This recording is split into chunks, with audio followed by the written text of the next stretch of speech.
Hello there, everybody. This is Glenjamin, well, more like Glenjamin's hands, and today I decided to start off the new channel with a new series about action figures from the 2000s and 1990s. So, without further ado, as you could see by this fine young gentleman right here, I'm going to be going through some Pokemon action figures. Now, I'm going to put a disclaimer right here. If these are licensed or not, I'm not entirely sure. They have full copyright information in China. They're made in China, like all of them, and they appear to have some kind of Japanese lettering on the back. They are from Bandai, so once again, just to make it clear, any company could have taken these, taken the molds, and started printing their own, but I'm pretty sure that these could definitely be limited edition Japanese ones. So, what's interesting about these is, as you could see, they are in fact clear, as you could see by other toys in this collection. They are in fact clear. And interesting enough is, they're also in different color designs than they usually are, as you can see by green-headed Raikou, who just murdered Gramble, and awkward-eyed Suicune right here, whose eye is actually in the wrong place. That's just a little something. Strangely enough, we do have Raikou and Suicune, but no Entei. I've seen enough Entei to know where this is going. But we do have 30 different varieties of Ho-Oh, if that makes any difference. Yeah, there's like 20 of them in a bunch of different sizes. Now, these are really, really strange because I believe they are real because, as you can see, this is the American Gengar release. He is, in fact, made of the same clear design, which is awesome. I wish they did that with all the Ghost Pokemon. But he is the only one in the American collection with that same kind of clear plastic. I'm not entirely sure, but, and don't quote me on this one, but I'm pretty sure these are licensed. So, I'm just going to put super badass clear Gengar over here, and I'm just going to show you some of the other ones. We have Flareon, and, Raticate, and I'm not entirely sure if I stated this before, but some of these are in their shiny color scheme, and some of these are just in a random color scheme, which I really, really enjoy. Actually, some of them look quite cool in this alternate color scheme, like Miss Drevius, who is this interesting clear color instead of that dark purple that Gengar was like. I find this very, very, very cool. As for other ones, we have, Giraffig with that horrifying tail,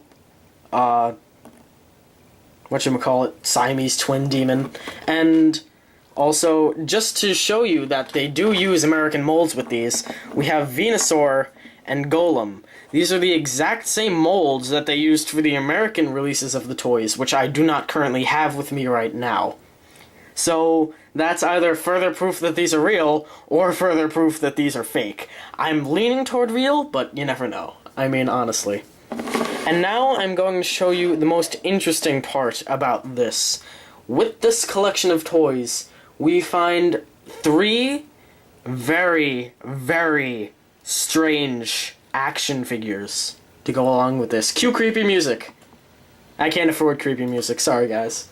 Here we have Surfing Pikachu. Now, most of you, if you are Pokemon enthusiasts, will know that Surfing Pikachu is actually a Pokemon card, I believe given out in a Japanese card tournament to whoever won. I currently own one of those cards, and I will show those in a later video. But as you can see, it's plainly just Pikachu on a surfboard with, strangely enough, pink stripes. Very interesting, but not as interesting as the other 2 that I'm about to show you. Surf away, backwards. Here we have, you ready for this? Drum roll. Robotic Mewtwo and Zombie Celebi. It's not actually a Zombie Celebi, but look at these. Jeez, these are certainly interesting characters right here. First of all, Celebi looks like it can eat your soul, and it wants to. And that's just plain old robotic Mew. All I can say about these is, wow. We have not received anything similar to these two in the American toys. And quite frankly, these are really, really cool. They are very, very detailed and very, very interesting with where these would have came from.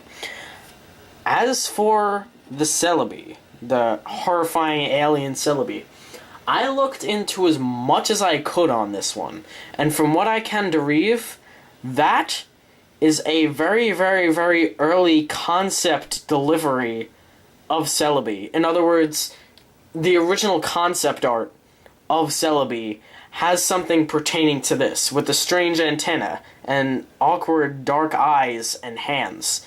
That, all I can really say is very, very interesting where these would come from. I have no idea whatsoever. As for the robotic Mew, we can tell that it's just from the first movie, where Mewtwo would get into the robot suit and kick some ass. That's all I can really say about him.